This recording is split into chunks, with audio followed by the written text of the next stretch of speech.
como que você vê o meio da MPB? Você acha que é um meio preconceituoso com outros estilos musicais? Tem, nossa, tem um super preconceito e a gente sempre tem que estar esperto para não entrar nisso, inclusive, né? Porque a gente também, né, foi super criado, assim, mergulhado, ouvindo o Chico, ouvindo o Tom, ouvindo o Edu, ouvindo.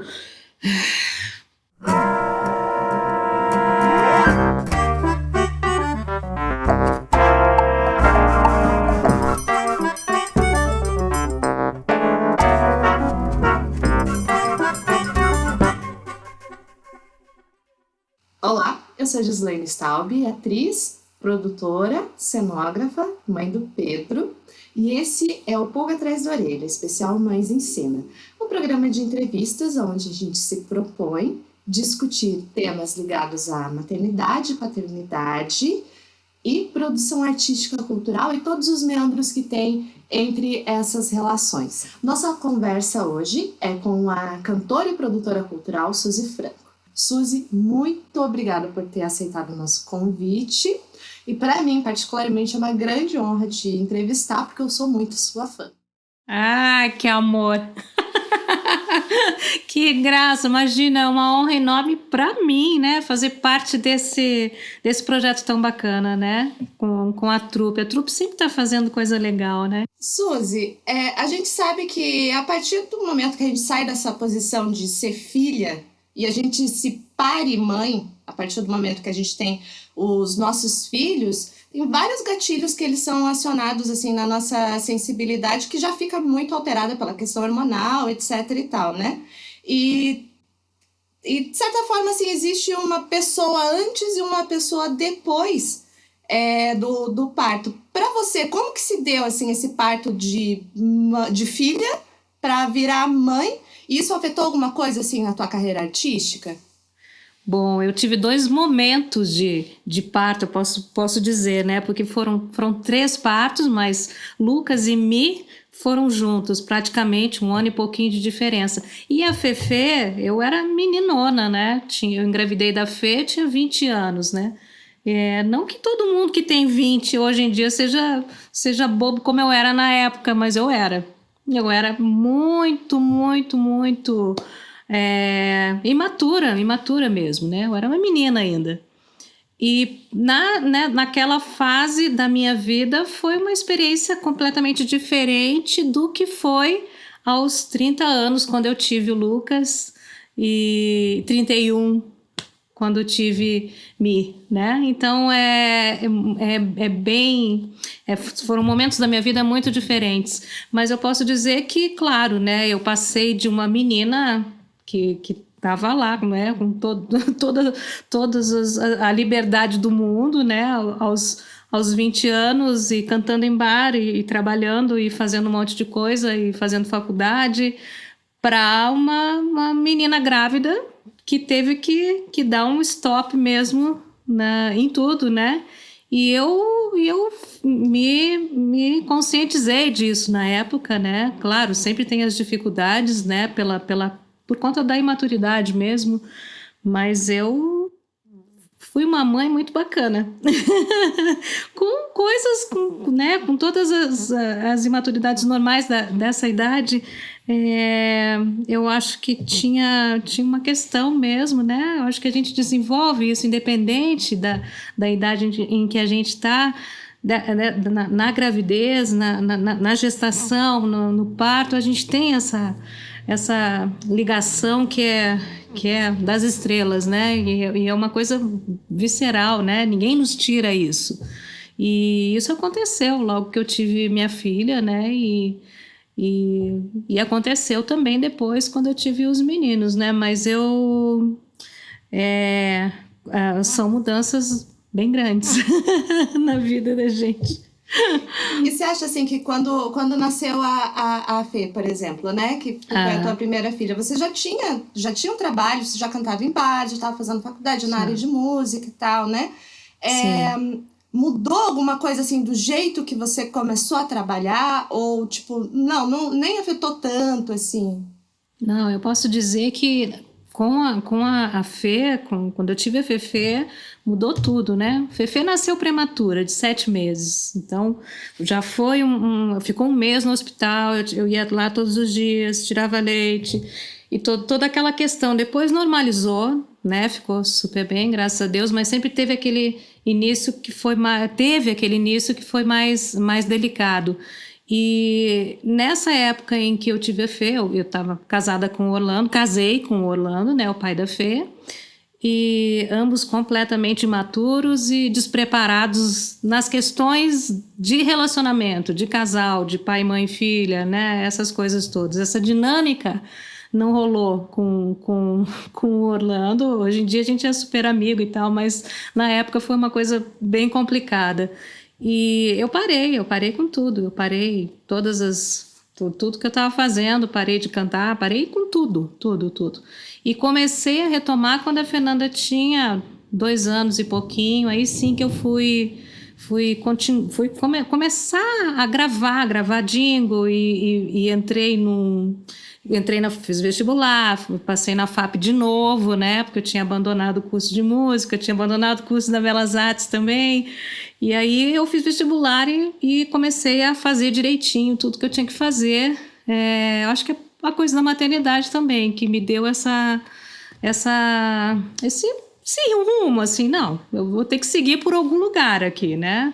E aí fui voltando aos poucos, né, a fazer os meus trabalhos de música dentro do que eu conseguia, mas sempre assim, né, eu não tinha toda essa liberdade que eu tinha antes, né, tinha as questões que eu tinha que administrar com a Fefê, enfim, né, e do próprio casamento, então um monte de questões aí, mas foi indo, fui retomando, né, nessa fase. E como artista da MPB, você acha que tem uma diferença da produção cultural de MPB daqui do Paraná, produção paranaense, e a do eixo Rio-São Paulo? Hoje em dia, eu acho que está tudo meio junto e misturado, né? Até porque no nosso tempo não tinha a internet nos possibilitou, né? Essa velocidade de conhecimento de tudo que está por aí. Você tem acesso a tudo. Esse acesso não existia na nossa época. Nessa época, olha, fulano lá do Rio gravou uma coisa super bonita. Vou mandar a fita cassete para você. Era mais ou menos isso, entende? Então não tinha isso assim, né? Faz tempo. E a gente não tinha esse acesso. Não era fácil gravar como é hoje em dia. Os registros são muito mais fáceis, a disponibilização desse material de forma digital é incrível, né? Tem um alcance imenso que não existia na época. Então, até por conta disso, eu acho que todo mundo tem essa possibilidade de ouvir o novo, de mergulhar nas coisas que estão acontecendo em tudo quanto é lugar. E daí eu acho que não fica essa fronteira tão definida quanto era antes, né? Eu acho que as coisas estão realmente num momento diferente. Hoje em dia o mundo é outro, né? O mundo é outro. Eu vejo aqui pelo Lucas, né? O Lucas está sempre lavando louça ou cuidando da Nina com um foninho lá e ouvindo milhões de coisas que estão acontecendo, e ele vai me mostrando também. Eu até nem ouço tanto quanto eu ouvia antes. Na época em que eu trabalhava na rádio, eu ouvia muita coisa. Mas é muito legal você ver essa efervescência, né? Não só daqui, aqui tem coisas ótimas. E coisas ótimas em tudo quanto é lugar. Eu acho que essa coisa do eixo Rio-São Paulo se diluiu, sabe? Não tem essa... na minha época de bar, assim, quando eu comecei a cantar, era uma coisa incrível, né? Para você ter algum momento em que as pessoas fossem te ver nacionalmente, você tinha que sair daqui, ou ir para o exterior, ou ir para o Rio-São Paulo. O eixo Rio-São Paulo era muito definido. Então era o sonho dourado de todo mundo. Puxa, fulano saiu daqui, foi para São Paulo, né? Imagina, não existe mais isso. Lá no Rio e São Paulo, até, coitados, eles sofrem porque eles têm que concorrer com os grandes medalhões, né, que estão concentrados. Então é difícil mesmo. Eu acho que agora a coisa é outra, né? A gente vive num outro momento, né? É isso. Como que faz? De onde vem esse barulhinho, essas coisinhas que vocês colocam no meio que toca tanto a gente? Eu posso dizer que bom ouvir isso de você, né? Que bom ouvir, né? Que o que eu faço toca, mas eu sou um mero canal de expressão, porque eu não componho nada, eu não nasci com esse dom, eu só reproduzo. Então, eu escolho bem os compositores que eu vou interpretar, né? Lucas é um deles, né? Sou muito fã do meu filho, mas enfim, eu acho assim, tem questões de regionais mesmo, que você, né, você identifica, por exemplo, na música feita no Rio Grande do Sul. Eu sou gaúcha, né? E eu identifico bem o que é composto lá, nem tantas coisas tradicionais, né? Mas tem uma linguagem, né, que é muito deles. Tem a coisa de São Paulo, coisa paulista, né, da vanguarda paulista. Tem coisas que você identifica, assim. O que dá essa identidade que, eu não sei, da minha visão, é uma identidade assim de MPB paranaense, que é esse preenchimento, que é essa emoção que eu acho que é diferente do que é produzido, por exemplo, no Eixo Rio de São Paulo, assim. Olha, é muito interessante essa tua pergunta, porque, assim, vou falar de 2 trabalhos, né? Os 2 últimos trabalhos que eu fiz. Um é o Flor de Dor, que é com canções da Etel, que é daqui, Prata da Casa, com letras da Etel, com compositores do Brasil todo. Mas tem uma impressão digital muito forte, que é da letrista, da compositora da letra, né? Que é visceral, que é uma coisa incrível mesmo, Etel Frota. Isso é muito, muito marcante, né? Esse é um som que a gente identifica mesmo como dela, né? Como dela, e ela está aqui. Mas eu vou falar do Esvoaça, que é o meu... mudando, né? Estou falando de 2 trabalhos. O Esvoaça, que é o meu CD solo. No Esvoaça eu cantei Etel, cantei Lucas, cantei Cláudio Menandro, que é daqui, mas cantei também Chico, cantei Tom, cantei Vila Lobos, né? Então eu fiz eu reuni, porque o mote não era fazer canção daqui, era pegar canções com as quais eu me identificava e que me emocionavam desde sempre, né? E foi isso que eu consegui. Então são trabalhos meus, um é do Tal, né? Mas eu tô lá totalmente inserida, e o outro é meu. Então são 2 trabalhos que têm vertentes diferentes, né? Os 2 produzidos aqui, mas um que pulou daqui e o outro que tá centrado aqui. Eu acho que, eu não sei se tem essa delimitação, sabe? Você falou agora para mim que eu não sou compositora, eu sou uma intérprete. Mas você não acha que no momento que você está cantando, você também, de certa forma, está compondo? Eu acho.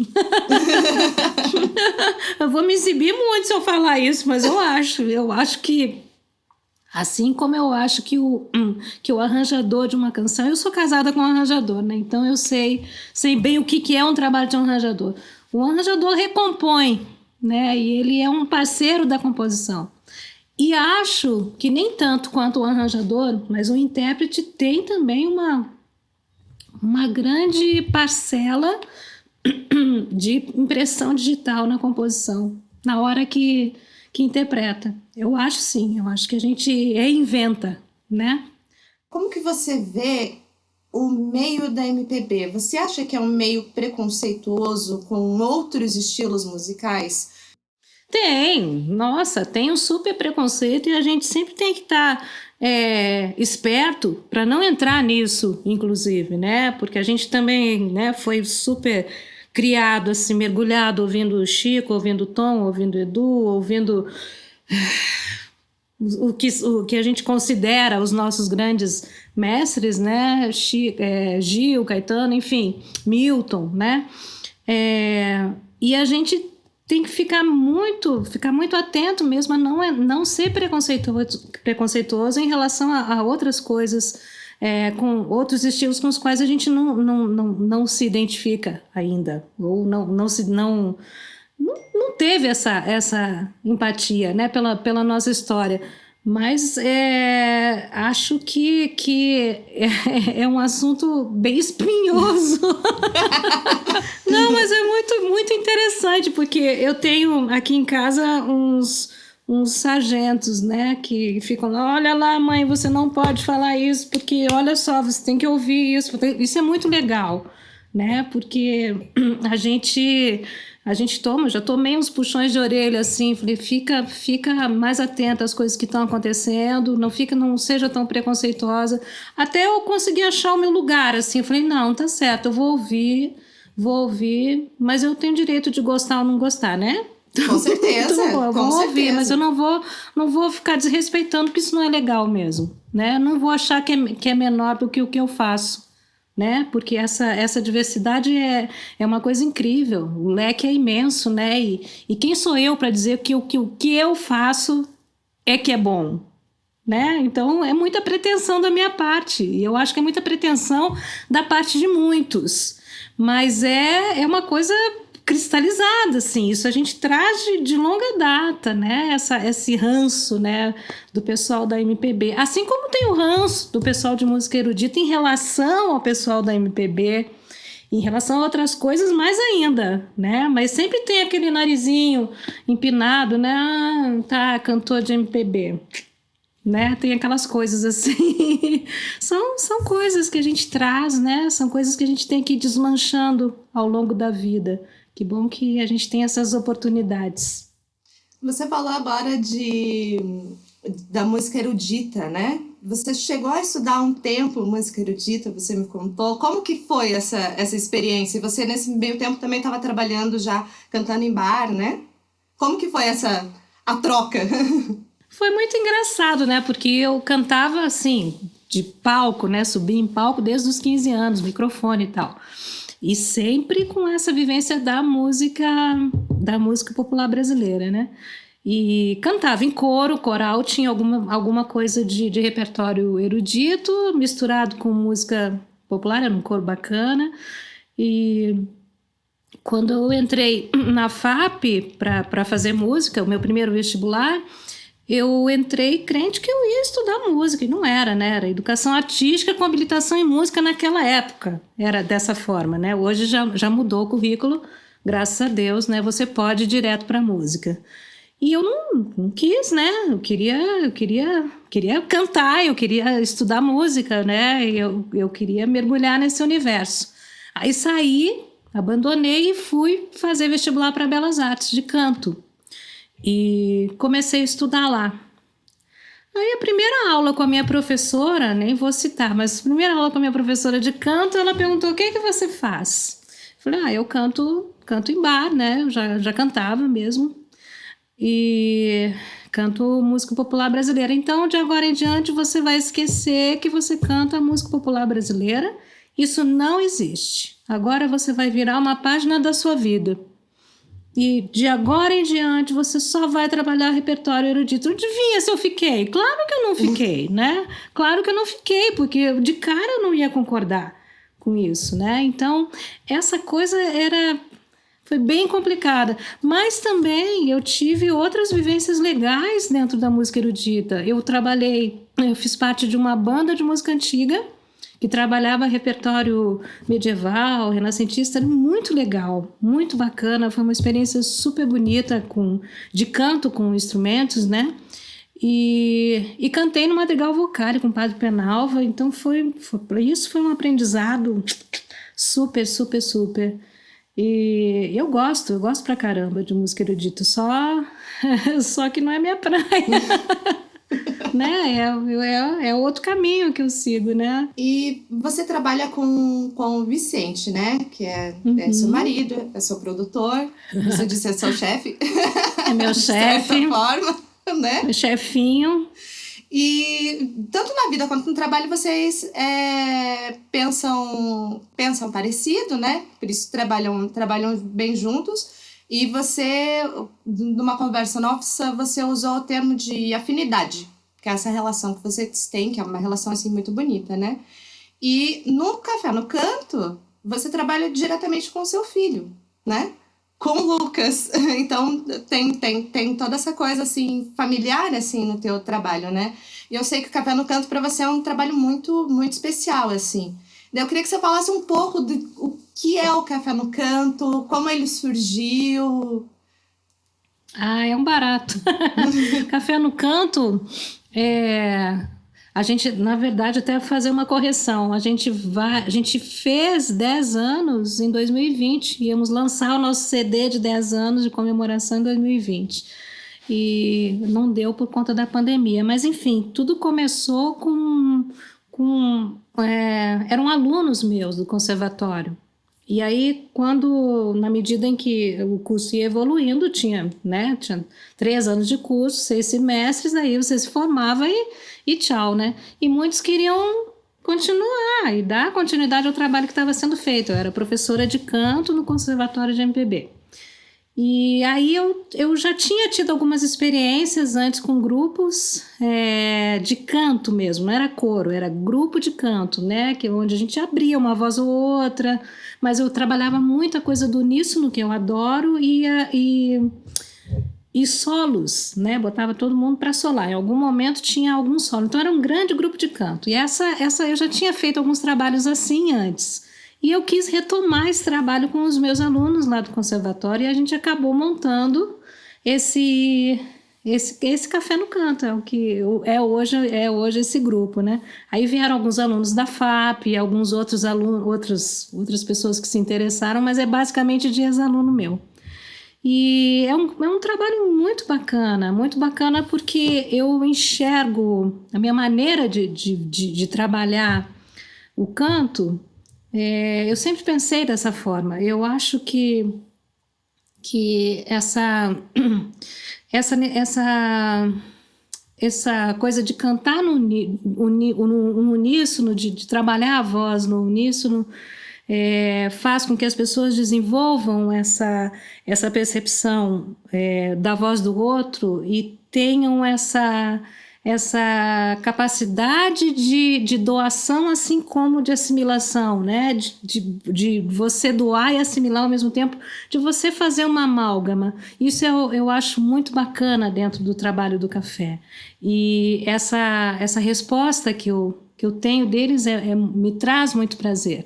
E a gente não trabalha com partitura, é uma escolha, né? A gente tem arranjos difíceis assim, mas a gente vai trabalhando de uma forma muito orgânica as canções, a gente vai trabalhando as divisões de uma forma orgânica até a hora que a gente define, não, vai ser assim, vai ser assado, eu defino, né, a forma da música.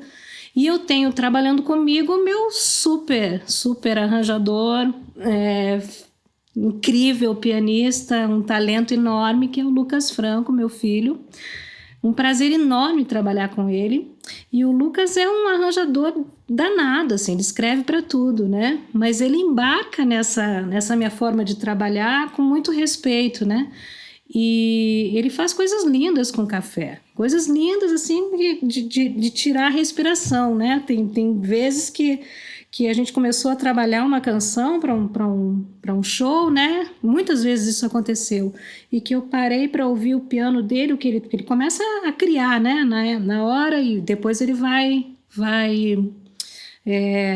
ele vai definindo o que vai fazer. Mas, enfim, é uma coisa tão maravilhosa, é uma musicalidade tão incrível que ele tem, que é assim, a gente fica sem fôlego mesmo. Então, eu tenho essa honra de trabalhar com ele no Café no Canto, uma honra imensa. Ele é o meu parceirão ali. Da onde veio assim essa audiência de trabalhar com essa musicalidade no Canjerê?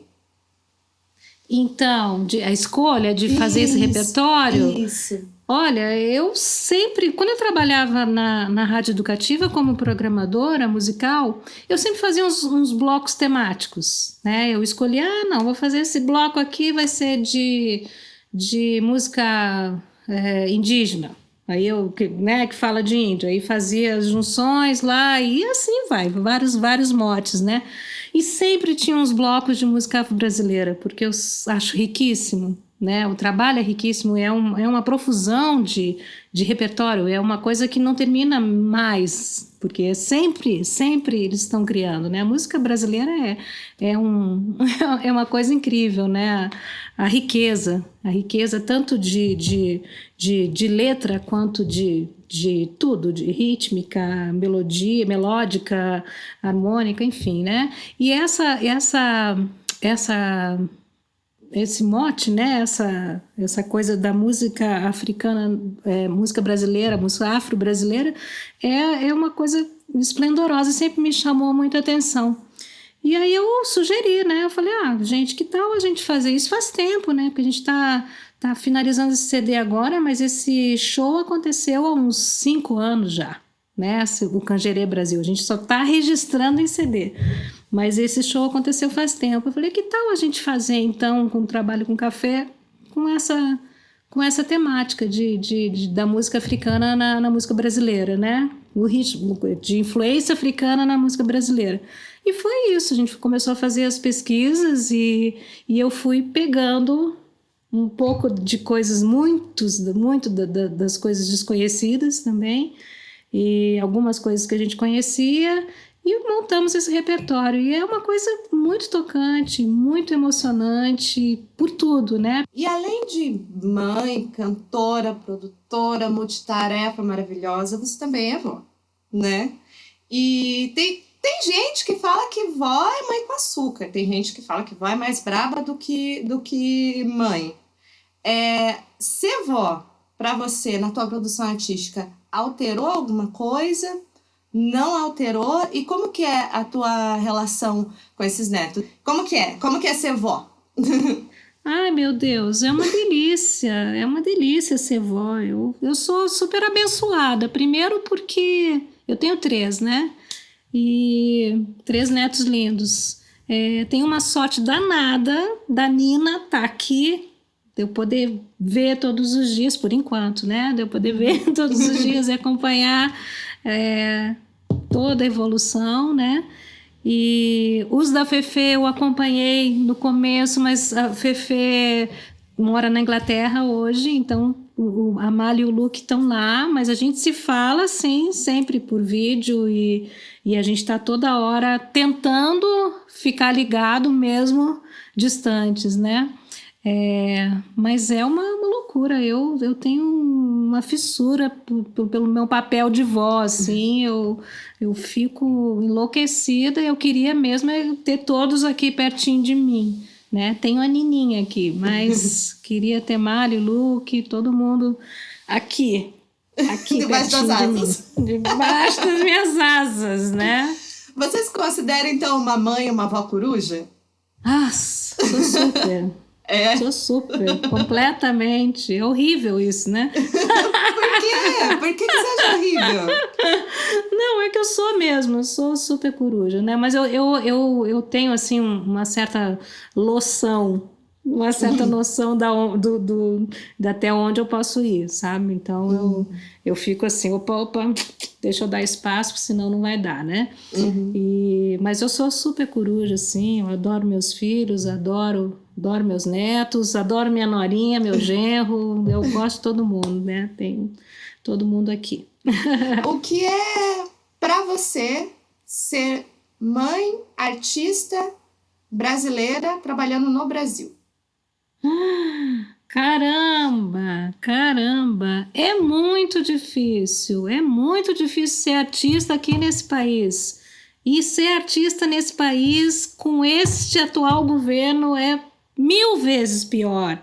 Já era difícil antes, né? Sempre foi uma luta para todos os artistas em busca desse espaço que é importante, né? Dessa conscientização, né? Que as pessoas prestem atenção do quanto a arte é fundamental nas suas vidas, né? A arte permeia a vida de todo mundo, né? As pessoas não se dão conta disso, né?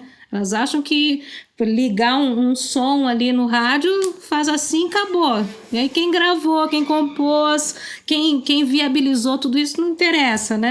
Então, assim, é muito duro a gente viver, né, no Brasil atualmente com essa condição em que a gente se encontra, né? Artista totalmente rechaçado. Não só artista, né? Mas eu digo que as artes foram diretamente atacadas, né? Então é muito, muito complicado mesmo, é muito triste. Ao mesmo tempo, para a gente não ficar tão deprimido com isso, eu acho incrível a gente ser brasileiro pela riqueza que a gente tem aqui, né? Como a gente tem material, como a gente tem caminhos para se expressar, e como o brasileiro é maravilhoso nessa questão, né? Em várias, mas a arte brasileira é uma coisa maravilhosa, né? Então, isso é um orgulho que a gente tem que ter, né?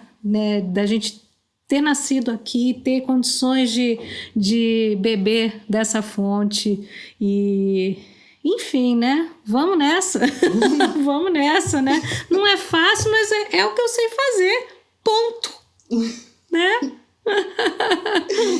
Muito obrigada pela conversa, por ter aceito o nosso convite. A trupe inteira está extremamente honrada com a tua presença aqui. Olha, a gente está Deus. muito, muito, muito feliz mesmo. Eu, particularmente, estou muito feliz de te entrevistar. Como eu disse, eu sou muito, muito sua fã. Eu adoro o seu trabalho. Flor de Dor é o meu CD preferido da vida. Não tem nenhuma música tipo, essa mais ou menos. Eu amo todas. Pra mim, assim, incrível mesmo. Sou tiete, gente, desculpa. Que coisa linda, né? A honra é minha, como eu falei, né? Eu me senti super honrada com o convite. Eu acho muito bacana esse trabalho, todos os trabalhos da trupe, todos os que eu consigo acompanhar. E é um prazer fazer parte, né, desse trabalhão de vocês, esse trabalho maravilhoso. É isso, gente. Obrigada, ó.